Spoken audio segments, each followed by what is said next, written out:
Sir. சொல்லுங்க sir. இப்பதான் கொஞ்ச நேரத்துக்கு முன்னாடி பணம் வாங்கிட்டு போனீங்க, அதுக்குள்ள ஃபோன் பண்ணிருக்கீங்க. சார், இந்த பணத்தை நீங்க எனக்கு எதுக்காக கொடுத்தீங்கன்னு கொஞ்சம் சொல்லணும். நான் ஸ்பீக்கர்ல போடுறேன்.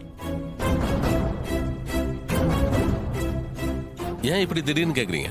இல்ல சார், இந்த பணம் எப்படி வந்துச்சு நீங்க சில பேருக்கு டவுட் இருக்கு, அதுக்காக தான் உங்களுக்கு ஃபோன் பண்ணியிருக்கேன். உங்க அம்மா உங்க பேர்ல வாங்கியிருக்கிற இடத்த எனக்கு விக்கிறதா சொல்லி டாக்குமெண்ட் கொடுத்து 5 கோடி ரூபாய் வாங்கிட்டு போனீங்க.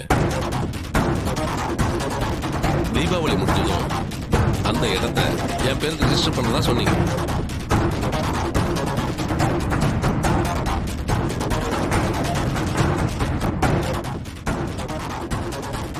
ரொம்ப தேங்க்ஸ் சார்.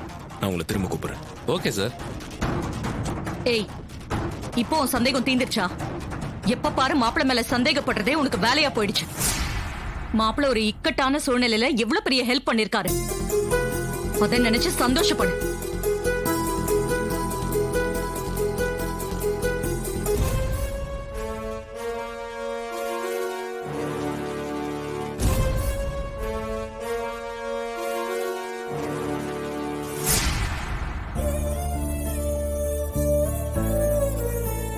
என்ன மாப்பிள்ள இது? வெறும் 5 கோடிக்காக உங்க அம்மா ஆசையா உங்க பேர்ல எழுதி வச்ச நிலத்தை இப்படி வித்துட்டீங்களே. அத்தை எல்லாரும் முன்னாடி அவமானப்படுத்தணும்னு அந்த பேங்க் மேனேஜரை லாக் பண்ணிட்டானுங்க மாமா. பணத்தால அவன் மான மரியாதை போயிடக்கூடாது, அதான் அந்த இடத்த வைக்க முடிவு பண்ண. இடம் போனா வாங்கிடலாம்.